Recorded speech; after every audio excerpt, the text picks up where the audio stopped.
Você vai ficar aqui? Vem aqui, venha. Venha.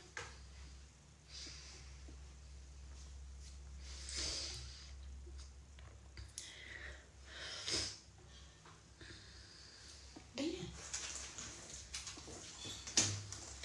Boa noite, pessoal. Boa noite a todos que estão entrando. Sejam todos bem-vindos na nossa live 219, que acontece toda segunda-feira às 21h09. Toda segunda-feira a gente tem uma live. E na nossa live de hoje a gente tem um convidado especial que também é professor, o professor Henrique Aquino. Nós vamos falar sobre o acidente de trabalho, sobre as particularidades, as peculiaridades em relação ao acidente de trabalho. Então, vai ser o nosso objetivo aqui é justamente fazer um bate-papo para que a gente possa falar dessas particularidades.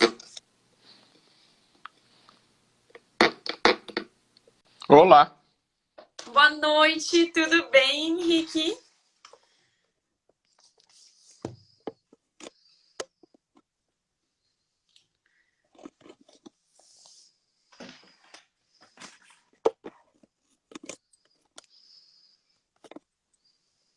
Olá, oi, Henrique.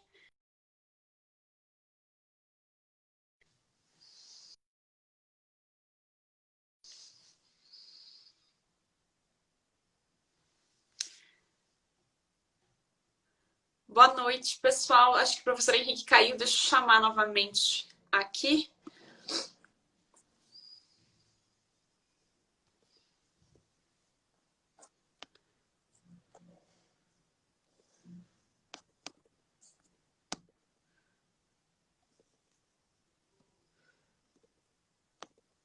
Acho que agora vai. Pronto. Acho que o professor Henrique caiu e agora a gente já consegue retornar. Pronto. Olá. Tudo bem? Boa noite, pessoal. Como vai? Obrigado pela oportunidade aqui. Rafaela, vai ser ótimo esse bate-papo sobre um assunto tão interessante. Boa noite, pessoal. Sou o professor Henrique Aquino, muito prazer.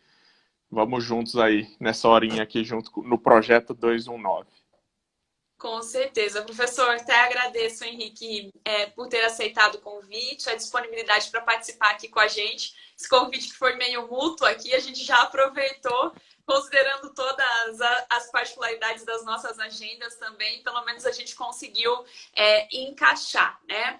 E como até já mencionaram aqui, o nosso tema de hoje é um tema que não só pelo momento, mas independentemente da situação, do período que nós estamos vivendo, sempre gerou uma série de dúvidas, uma série de questionamento por parte de todos, seja por parte do empregado e principalmente por parte do empregador aqui, das questões, sejam de responsabilização ou até mesmo as questões mais básicas quando a gente começa, que são as questões que tratam sobre a definição do acidente de trabalho, né? Que a gente tem um acidente que pode ser típico, um acidente que pode ser atípico. Então, acho que a gente pode começar falando um pouquinho sobre essas questões referentes à definição do acidente de trabalho propriamente dita, né? Sim, eu acho até engraçado quando entra nessas questões do conceito, porque a lei trabalhista não trata sobre acidente de trabalho, né, propriamente dito. Quem vai vir conceituar o que é acidente de trabalho é exatamente a lei previdenciária de benefícios previdenciários, que é a lei 8.213.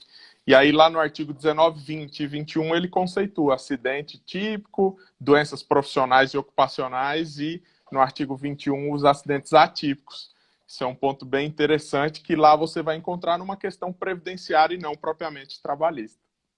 Exatamente, exatamente. Eu vejo que a todo momento, na verdade, em especial quando envolve alguma questão de doença, de afastamento, não é a legislação trabalhista que nos resolve, que nos ampara, e é a legislação previdenciária. Então, eu sempre, pelo menos, menciono e questiono a todos os alunos e também colegas de trabalho a necessidade da gente andar amparado junto com a legislação previdenciária, em especial pelos próprios efeitos, né? O acidente típico é aquele acidente que vai acontecer no horário, dentro da jornada de trabalho, que vai ser aquele acidente que não tem como você negar que aquilo não foi um acidente de trabalho, né? Não tem outra, digamos, roupa para aquela situação que não seja um acidente de trabalho típico, né?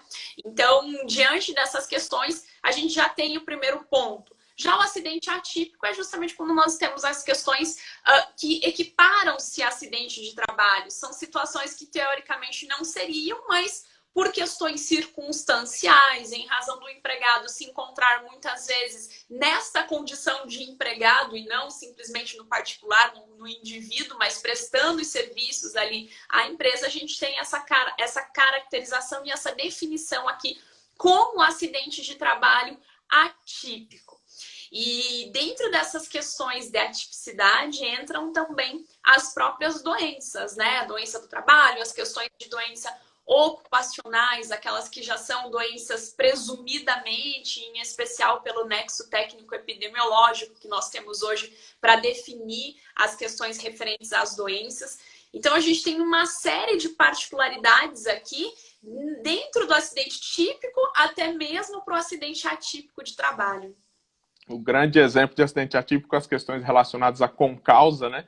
Sempre o advogado tem dificuldade em visualizar, mas ocorrem. Às vezes não foi o fato principal, mas contribuiu. A relação de trabalho contribuiu para aquele problema, para aquele acidente. É bem interessante.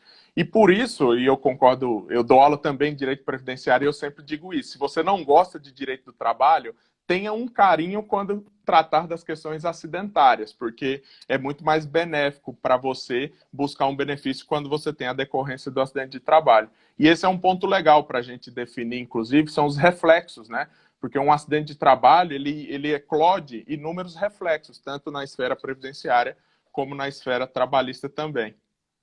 Exatamente. E quando a gente fala justamente desses reflexos, né, não é só um reflexo, o principal, que é trabalhista, inclusive, embora a gente pegue da legislação previdenciária, mas tem uma súmula do TST trazendo essa regulamentação, não é só a questão da estabilidade provisória no emprego, e até porque essa própria estabilidade provisória no emprego, ela vai ser definida aqui quando ele preencher, inclusive, os requisitos da súmula 378. Quando eu tiver um acidente de trabalho, e esse acidente de trabalho, então, não é simplesmente o fato do empregado achar que ele tem um acidente, que ele sofreu um acidente de trabalho, mas eu ter devidamente a carta de acidente, a comunicação de acidente de trabalho, a CAT, devidamente emitida aqui, e além da emissão da CAT, eu tenho que ter um afastamento superior a 15 dias com a percepção de um auxílio-doença acidentário ou de espécie B91. Ou seja, eu tenho que acumular praticamente 3 requisitos aqui para que eu tenha essa estabilidade. Mas além dessa estabilidade, e aqui é o grande problema de uma empresa criar o passivo, de constituir o passivo, quando nós falamos desses reflexos previdenciários e até mesmo previdenciários tributários que tem aqui em relação ao acidente de trabalho. É a majoração do SAT, é a majoração do FAP, o FAP que importa aí numa quantia muito alta de recolhimento para dentro da empresa, o RAT, ou seja, é uma série de tributos, de valores que são pagos aqui, que são recolhidos e que podem sofrer um impacto a depender da gravidade, a depender até mesmo da causa, da consequência propriamente do acidente de trabalho, né? A empresa tem que tomar exatamente muito cuidado com as questões de gestão de risco, né?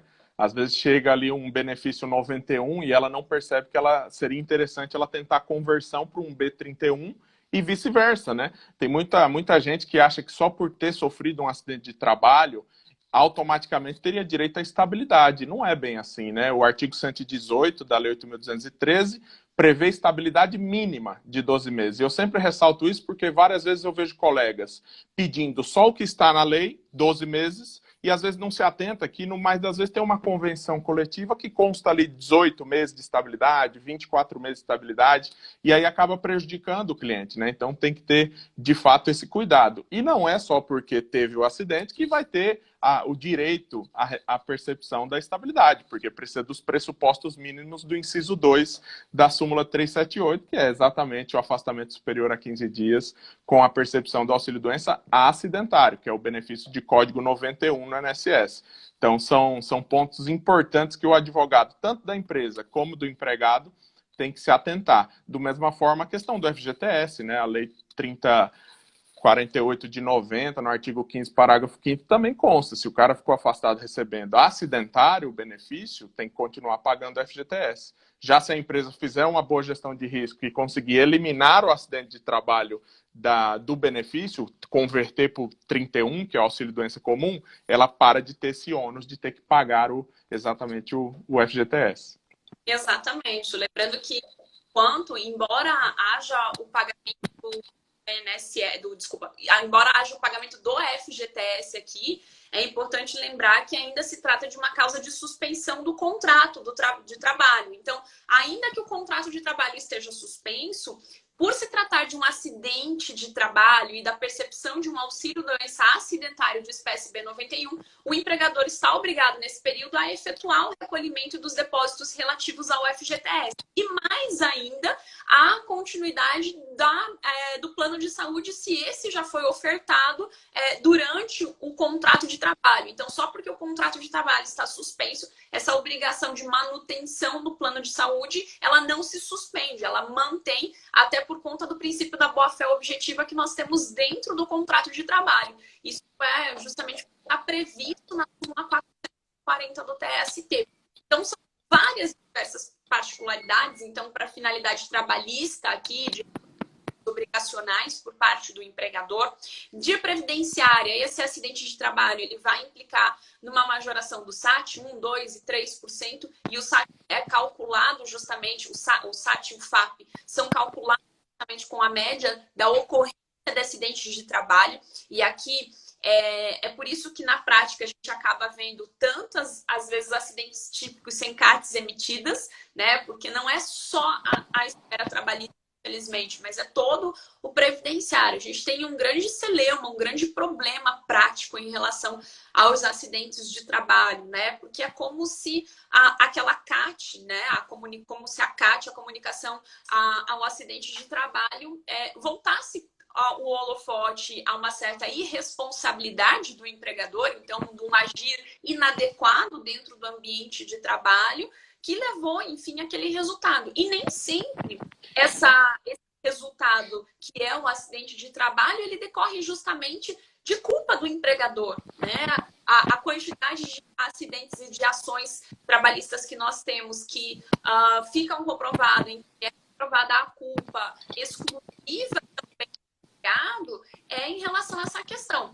De fato, o magistrado está falando, a CAT em si, ela não admite a responsabilidade do empregador, por evidente, mas eu estou falando na prática, a visão que o empregador tem em relação à emissão da CAT, pelo menos nas empresas que a gente faz assessoria, essa visão é justamente de, meu Deus, e se eu emitir a CAT? Não, a CAT é uma mas então, cria, né? Até fantasiosa em relação à CAT, acaba se tornando uma lenda urbana que tem em relação a essas questões. A responsabilidade do empregador, ela vem de uma outra esfera, num outro momento aqui. Inclusive, tem as questões de responsabilidade objetiva, que tem as questões, quando eu estou falando justamente das questões que a gente falou inicialmente de concausa, de comprovação, e até mesmo nas ações, nas reclamações, quando a gente exclui a própria responsabilidade empregador. Por quê? Porque aquele acidente foi justamente por culpa exclusiva do empregado, né? A responsabilização não é automática, né? Tem muito essa confusão, às vezes, de achar que só porque houve o acidente de trabalho, automaticamente tem responsabilidade civil. São coisas totalmente distintas, né? Eu sempre digo que são 3 reflexos do acidente de trabalho, em regra.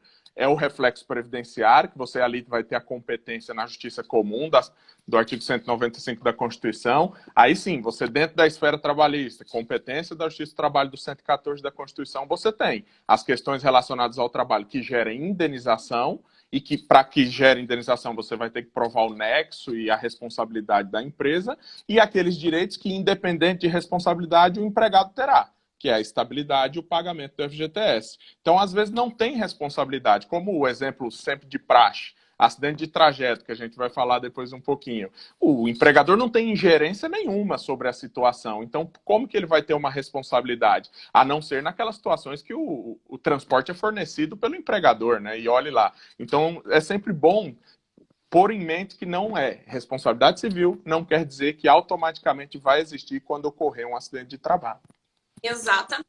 Já que você mencionou, vamos trazer um pouquinho desse acidente de trajeto. O acidente de trajeto, ele já trouxe uma grande confusão desde a reforma trabalhista, com a mudança do parágrafo 2º do artigo 58, que muitos aqui confundiram a legislação trabalhista com a legislação previdenciária. Então, quer dizer que eu não tenho mais direito às horas em etíneres, então, isso tudo, né? E aí, muitos, na verdade, trouxeram essa confusão e essa discussão, e depois se esclareceu que era justamente dois institutos completamente distintos. Horas é justamente contraprestação do trabalho, e aqui o acidente de trajeto é o reflexo previdenciário em relação àquela situação, a equiparação ao acidente de trabalho. E nós ficamos ali de novembro, salvo engano, novembro de 2019, agora meados de abril, 3 de abril, quando a gente teve a revogação da MP 905 pela MP 955, que estabelecia justamente que o acidente de trajeto não era mais considerado como acidente de trabalho, né? Não sei também, Henrique, se você se deparou com essa situação, mas eu me deparei com um fato bem... meu cliente em relação à seguinte situação. A pessoa sofreu um acidente, teoricamente, de trajeto, evidentemente de trajeto, sobre a Lei 905, sobre a MP 905. Aí a pessoa ficou afastada, enfim, e retornou já na época em que eu não tinha mais a vigência da MP 905.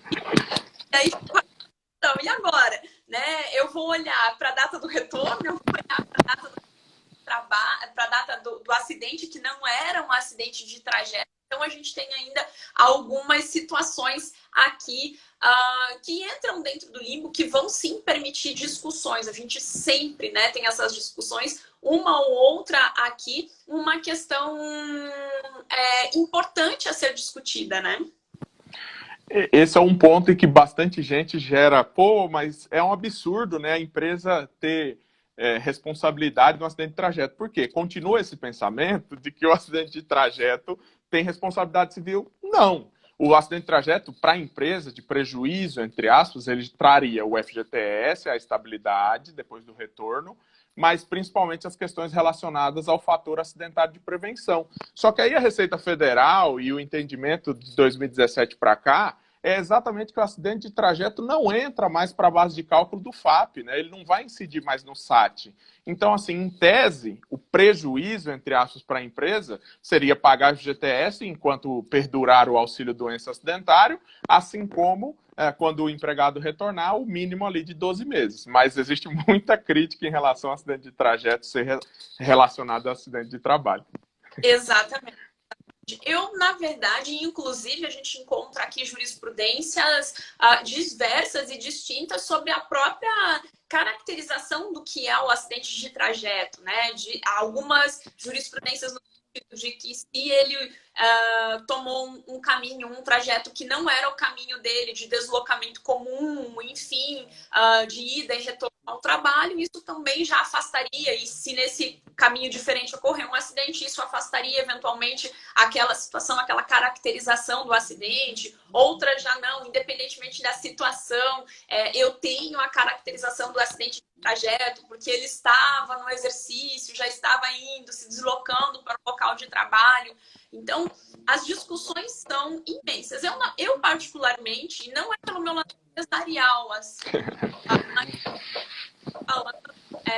eu senti sim com a revogação, porque eu acho que era uma imputação de uma responsabilidade que fugia a todo e qualquer cuidado que o empregador tem que ter para com o seu empregado. E aqui sim, eu acho que o empregador, entendo que o empregador sim, ele é responsável pelo da porta de entrada, do início da jornada de trabalho até o final dessa jornada de trabalho, ou enquanto essa jornada durar, né? Aí sim, responsabilidade, aí sim, cautela adotada. Agora, fora da jornada de trabalho, eu não tenho esse controle, né? Eu não tenho mais toda essa questão. E a própria legislação trabalhista aqui, ela também não protege, ela também diz, olha, fora da jornada de trabalho, não é relação, não tem. As próprias questões, vamos aqui até fazendo uma analogia, mas para a gente ver as questões referentes à demissão por quando uma briga com um colega fora do horário, do local do serviço, você pode fazer o que você quiser, né? Dentro dos... Mas eu não tenho essa ingerência dentro. E agora, em relação ao deslocamento, eu vou ter que olhar uma situação de cautela, então tem todas as questões a ser, pelo menos, tratadas em relação a isso. Sim, e realmente vai gerar muita discussão a questão do efeito da medida provisória 905, né? Se, por exemplo, nesse seu exemplo, o acidente que ocorreu no trajeto na vigência da lei, se de fato ele não vai ser considerado como de trajeto, uma vez que a MP perdeu todos os seus efeitos, então, na época, o que vai valer? E aí vai trazer um novo limbo, né? Já temos tantos e simplesmente foi criado mais um com essa revogação da MP.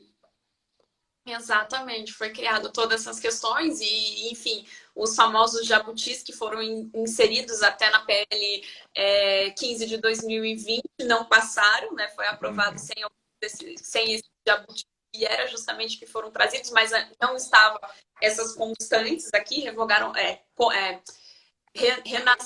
renasceram aqui os artigos mas esse era muito importante pela própria questão da extensão da responsabilidade do empregador. Né? E aí um outro ponto que a gente entra dentro da responsabilidade é a questão do cenário que nós estamos vivendo, da Covid-19, com a decisão do Supremo Tribunal Federal sobre o artigo 29 da MP 927. Então, sobre todas essas questões, Henrique, queria saber um pouquinho do seu posicionamento. Acho que o pessoal... Eu vou tentar na internet. O pessoal está falando que está travando, né? Para mim tá normal aqui. Para mim também.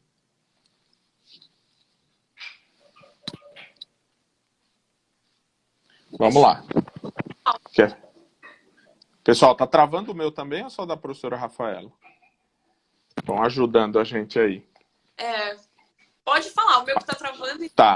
Tá bom. Essa questão do Covid trouxe um grande reflexo, né? E aí você lembrou bem da decisão do STF suspendendo o artigo 29, que era aquele artigo que jogava o ônus, vamos dizer assim, para o empregado provar se tinha relação o Covid com o trabalho ou não. E aí eu vou um pouco até mais atrás, tratando exatamente daquela decisão do STF que falou um pouco sobre responsabilidade objetiva, né?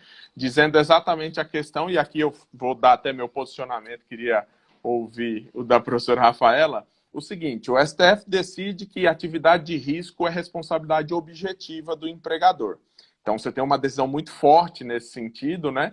Que já ouvi até algumas pessoas, e entendo quando dizem isso, que toda atividade é de risco. Eu falo, nossa, realmente, né? Mas, pô, não tanto assim. Não, toda atividade de risco, porque todas estão cadastradas, todas têm lá no CNAE, no Cadastro Nacional das Atividades, ainda que leve, médio, grave ou gravíssimo. Ok, mas nem vou entrar nesse assunto sobre toda atividade ser de risco. Eu acho que o entendimento do STF sobre isso é sobre aquela atividade realmente que gera exposição do trabalhador ao risco.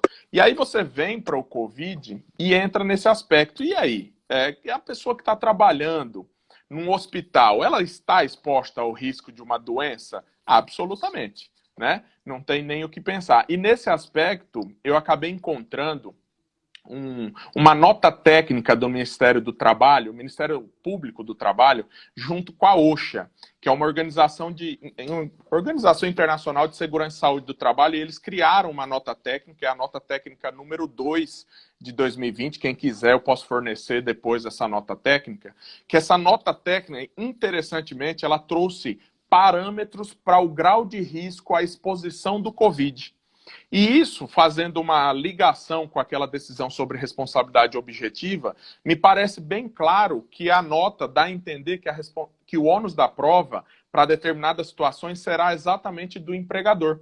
Essa nota técnica do Ministério Público do Trabalho, ela traz o entendimento que é muito risco aquela pessoa que trabalha dentro do hospital em contato com o paciente, e é também de risco aquela pessoa que trabalha no hospital, na área da saúde, ainda que não diretamente, mas no ambiente, uma vez que é um agente infecto-contagioso que pode contaminar as pessoas que estão naquele ambiente. Então, a nota técnica, eu achei muito interessante essa sacada do Ministério Público e desse órgão que é chamado de OSHA, Organização de Saúde e Segurança Ocupacional, ele faz esse link. Olha, as pessoas que trabalham com contato e no meio ambiente que está muito exposta à doença, ao Covid, automaticamente me parece que esse tipo de situação do empregado será responsabilidade objetiva. Então, o ônus da prova de converter isso em uma doença comum, oriunda de outra situação, eu acho que vai vir para o hospital. Já a nota, quando trata daquele risco médio ou leve, ela deixa bem claro que é aquela pessoa que não está com contato direto, que trabalha efetivamente, mas trabalha numa lanchonete, num comércio, e ela está exposta. Só que nesse sentido, aí vem o nexo causal. Aí vai caber ao empregado provar exatamente se houve ou não responsabilidade civil da empresa. Então, é um assunto bem interessante o que está acontecendo nesse momento, que a gente sabe que, infelizmente, muita gente está tendo Covid exatamente pela exposição do trabalho. Exatamente, exatamente. E talvez o boom desse é toda a discussão que causou em torno da própria decisão foi até pelo próprio jornalismo, né? Mais sensacional. E não olhar a fundo, né? Até porque, como a gente mencionou no início, toda a questão referente aos reflexos de um acidente ou a caracterização, enfim, ela tem base na legislação previdenciária. E a legislação previdenciária, por sua vez, também trata da questão pandêmica, né? Também trata a doença ou a possibilidade da caracterização da doença como doença pandêmica. E aí, aquela doença pandêmica, eu afasto de imediato a caracterização da responsabilidade e trago aqui essa situação só se ficar comprovado efetivamente a culpa do nexo referente ao empregador. E aqui me parece que agora as empresas precisam nunca também assumir essa responsabilidade, né? Ao meu ver, álcool gel, máscara, luva e tudo passaram a ser agora os equipamentos de proteção individual e até outros também de EPC, né? Então, tem essa linha que a gente tem que seguir. Eu, particularmente, não concordo com a posição do Supremo Tribunal Federal em tratar essa equiparação, que me parece muito rasa, devido respeito, mas de uma análise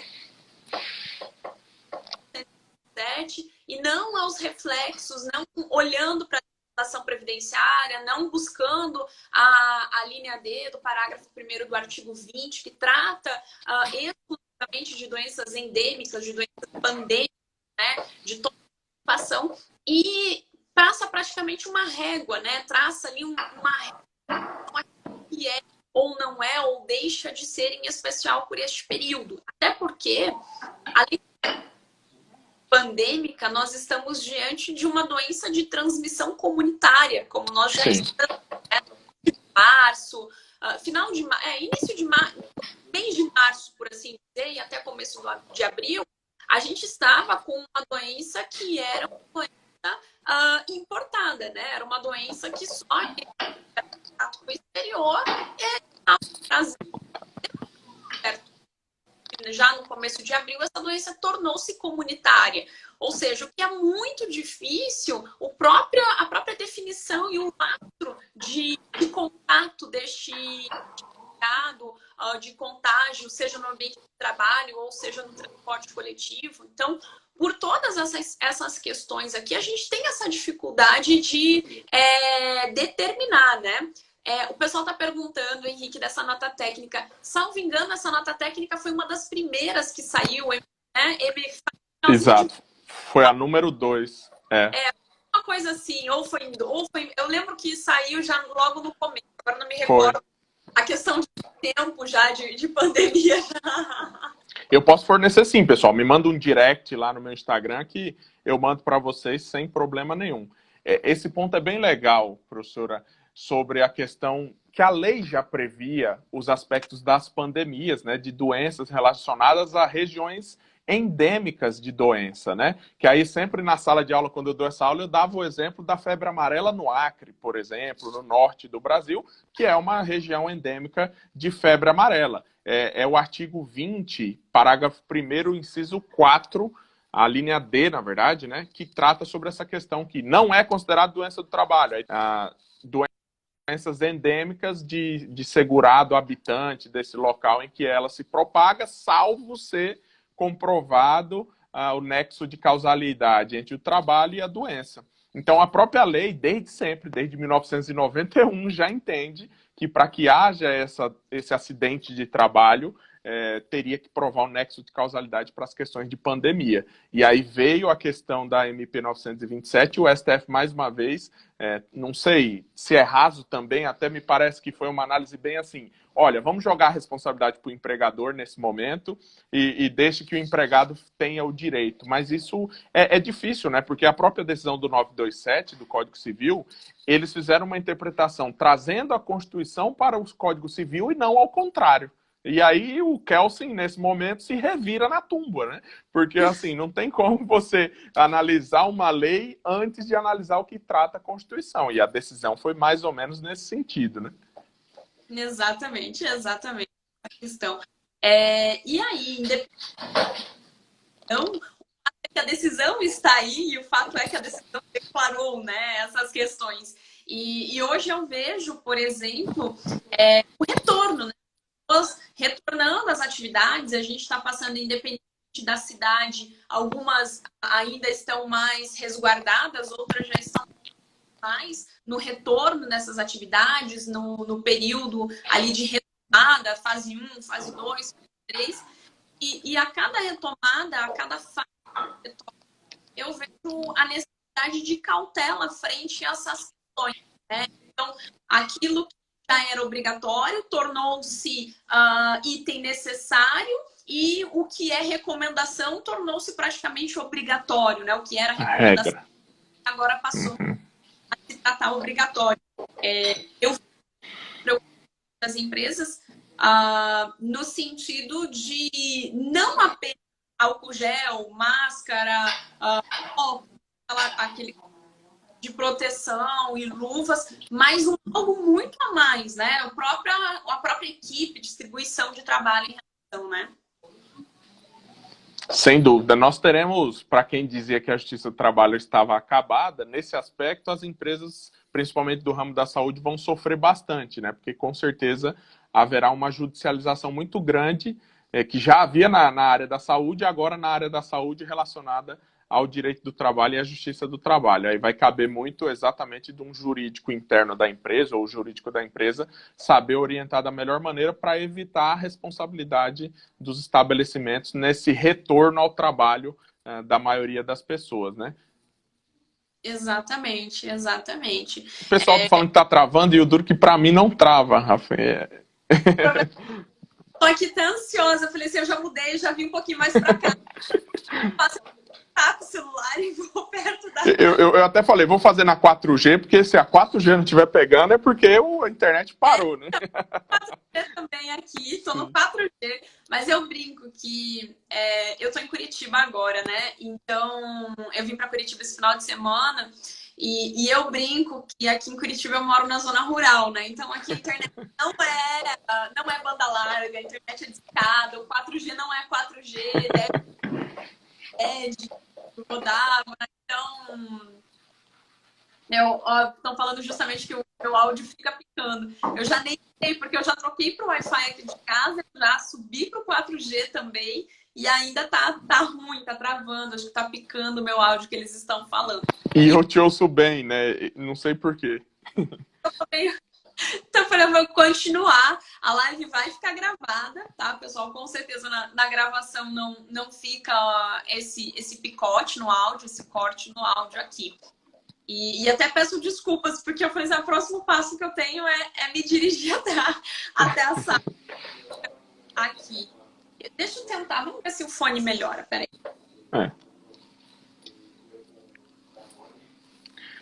E aí, fazendo até um gancho também, aliás, eu vi aqui, acabou de chegar até o WhatsApp, já me mandaram aqui pedindo essa nota técnica, meus colegas que estão assistindo. Pessoal, fiquem tranquilos, é só me pedir lá que eu disponibilizo. É algo que você encontra tranquilamente na internet também, essa nota técnica, mas ela é bem interessante, porque você consegue exatamente enquadrar o seu tipo de cliente empregado em alguma daqueles termos que o próprio Ministério Público do Trabalho colocou.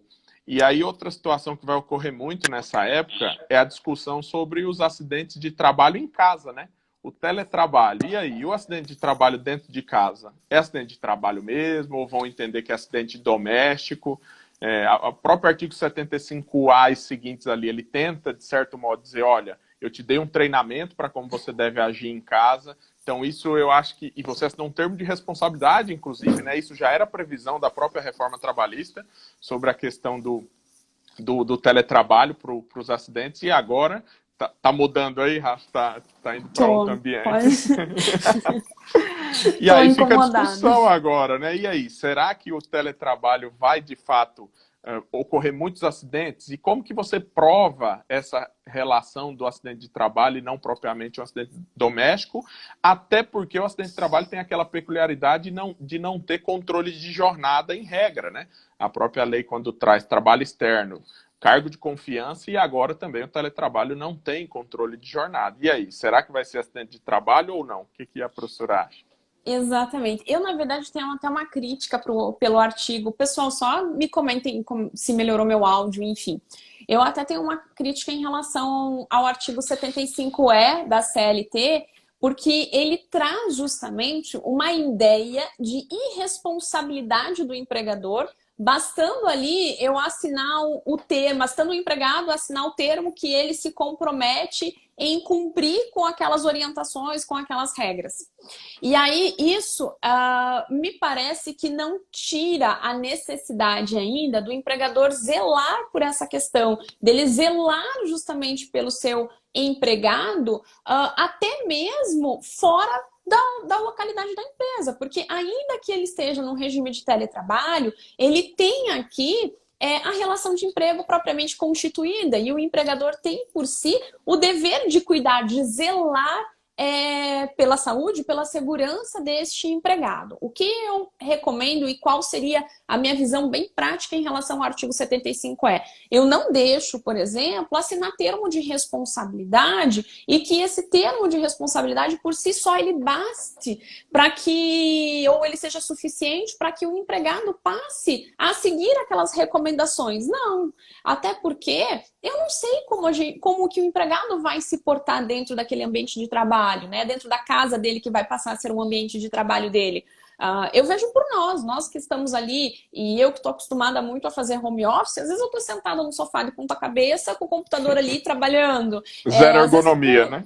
Zero ergonomia, zero. Às vezes a gente até brinca dentro de casa, porque a ergonomia passou longe daqui da gente, né?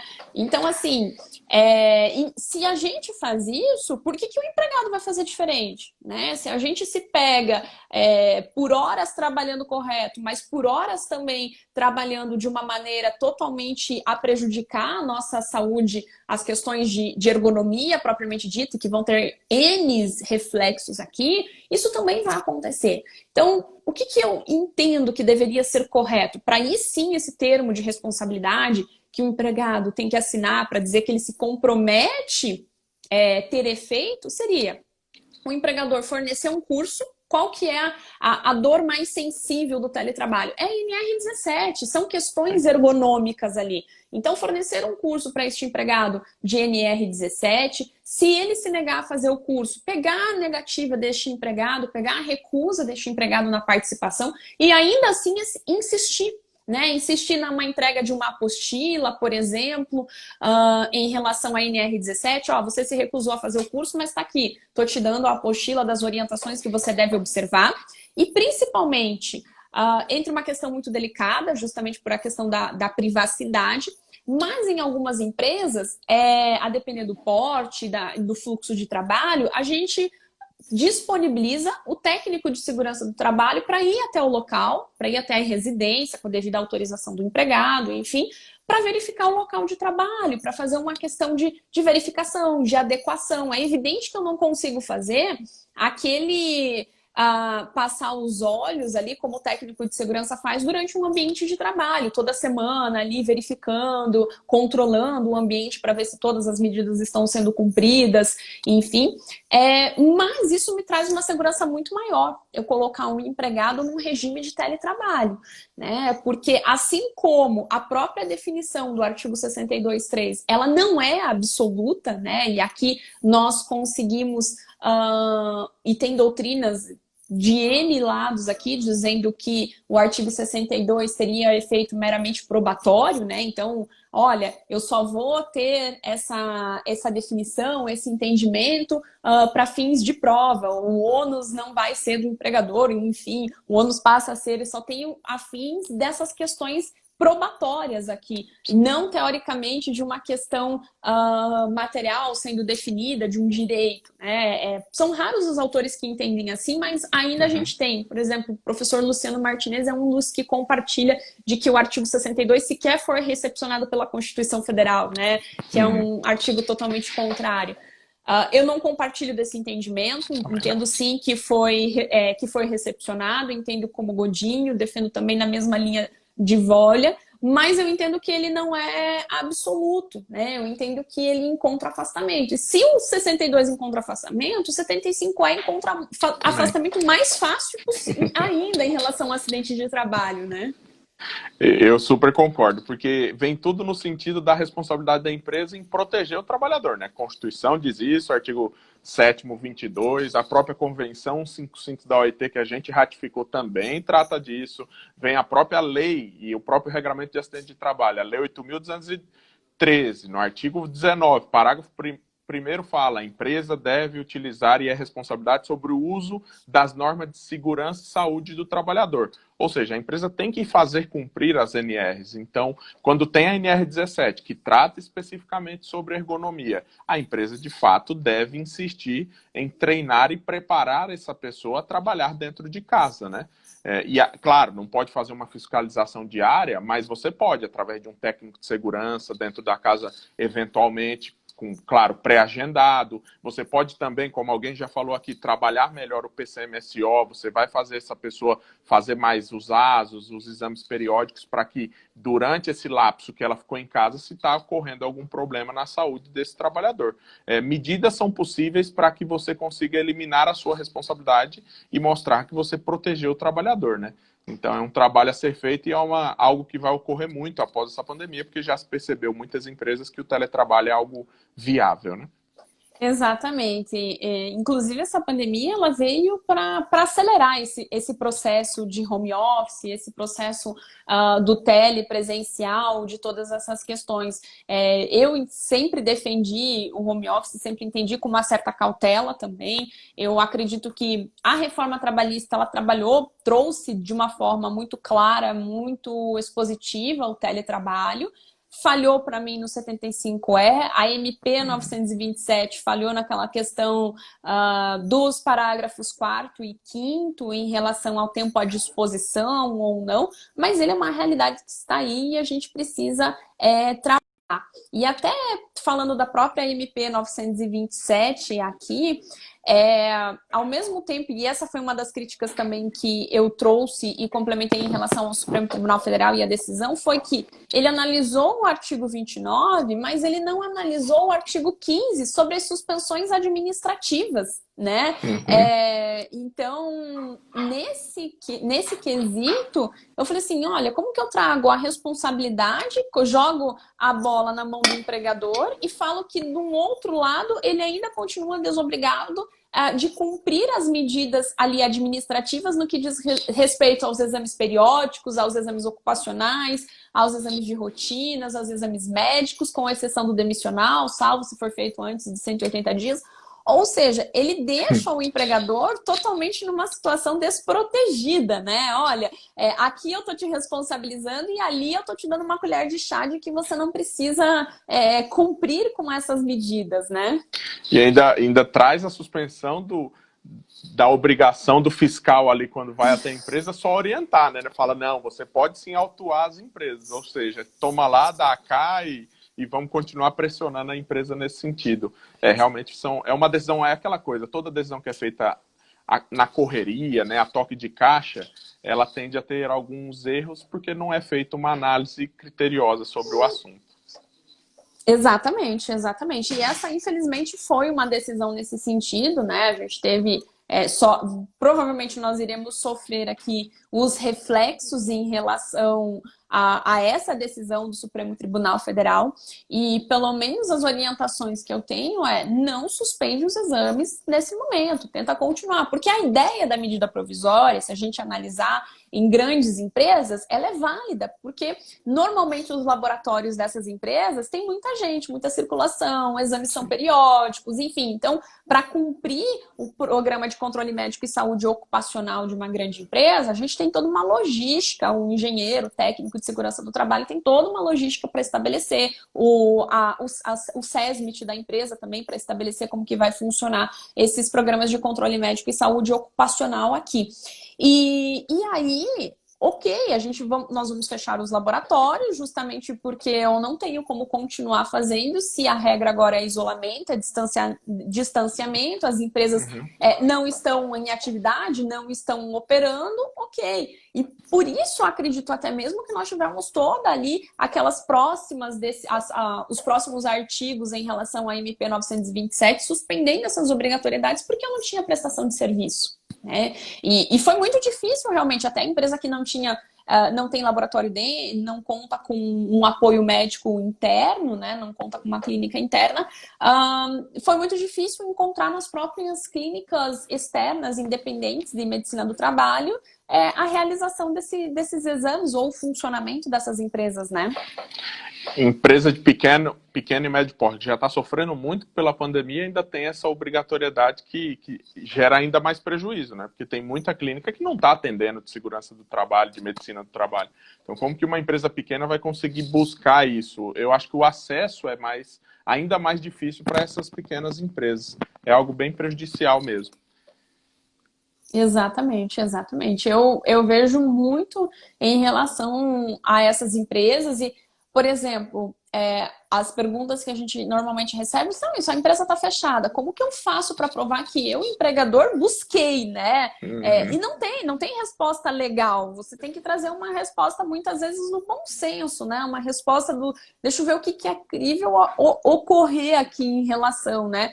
E o pior, como que eu vou fazer um exame demissional lá na frente? Né? Eu não sei o que aconteceu com a pessoa entre a data do término do contrato de trabalho e lá na frente, quando a clínica for abrir, né?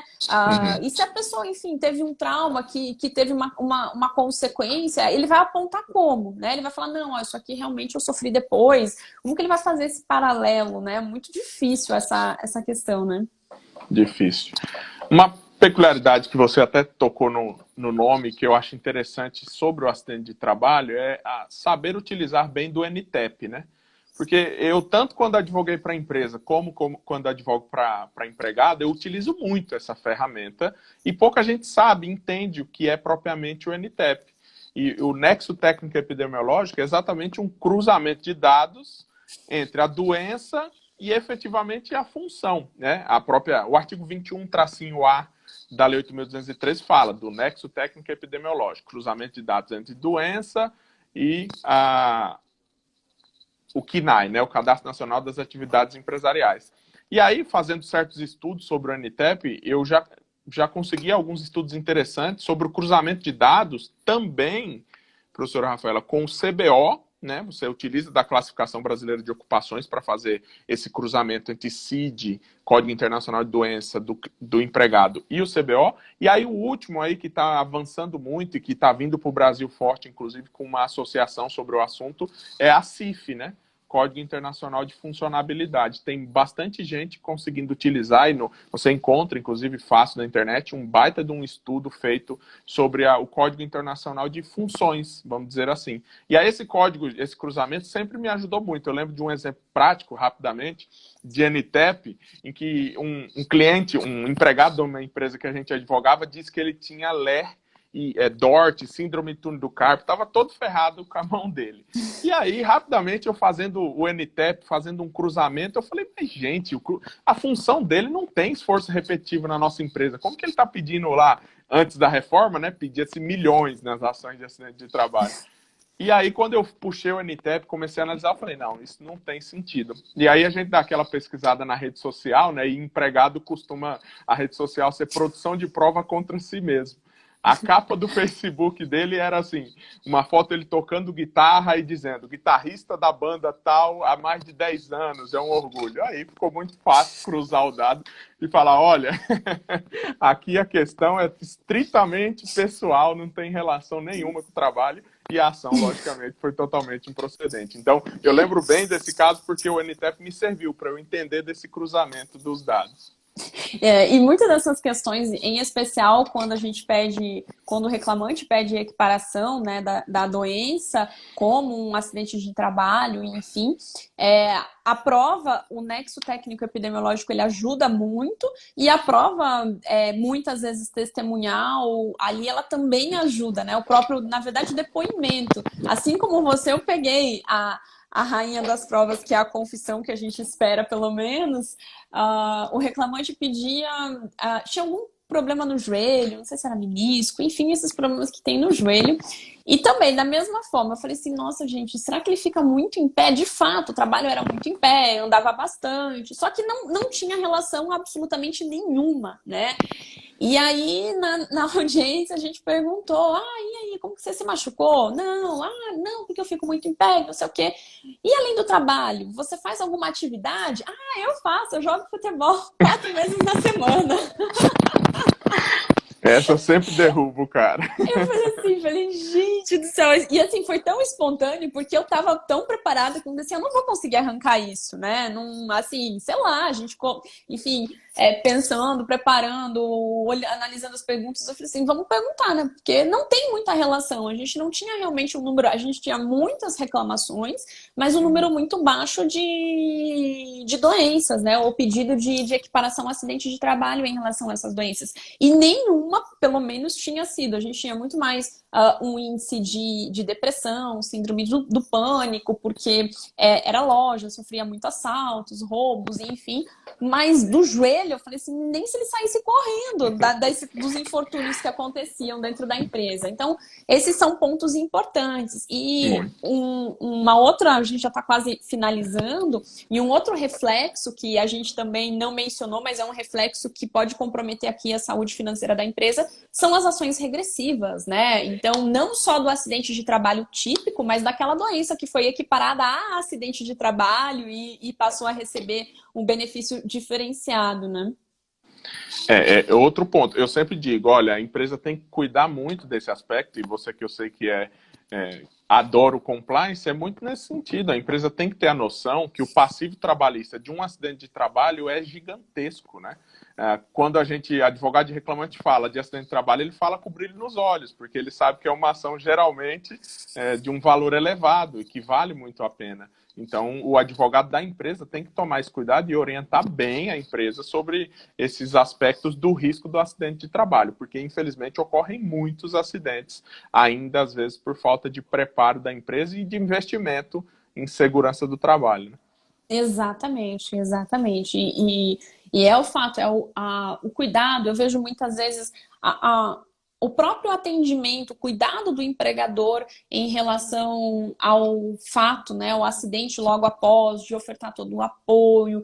Então, isso conta, né? Eu tive um acidente um acidente muito, muito triste, na verdade, em que os empregados estavam numa reserva, trabalhavam numa floresta de reflorestamento.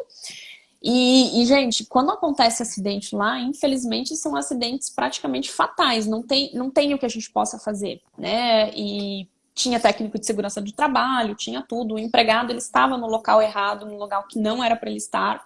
E aí veio o corte, tinha um outro colega cortando a árvore, quando cortou, caiu a árvore em cima desse outro funcionário.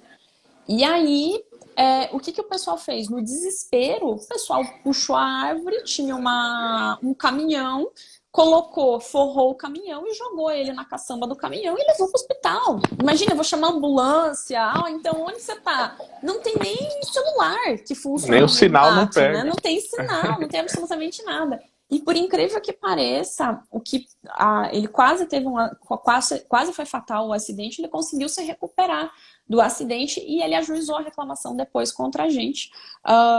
E ele pedia dizendo que ele não foi, que ele não teve os devidos cuidados, que o empregador jogou ele no caçamba. Então, assim, é muito do que eu tenho que fazer e do que eu posso fazer na hora. Né? Então, o fato dele ir numa caçamba ou o fato dele ir dentro do caminhão, enfim, isso não ia mudar o auxílio, né, que foi prestado, todo o apoio. E isso eu vejo que é muito importante o empregador fornecer num acidente de trabalho típico. Né? Eu tendo aqui a ocorrência, eu oferecer todo esse suporte necessário para o empregado, seja do deslocamento, seja do chamar, seja da atenção que esse empregado necessite ter em decorrência desse acidente, né? Porque aí, no mínimo, né, professora, vai pelo menos amenizar o impacto econômico contra a empresa, né? Porque o juiz vai levar em consideração o aspecto da tentativa de diminuir o problema. Então, vale a pena sempre trabalhar nesse sentido de empresa, invista, vale a pena. Você não vai ter tanto problema econômico se você e de acidente se você investir em segurança e saúde do trabalhador. Exatamente, exatamente.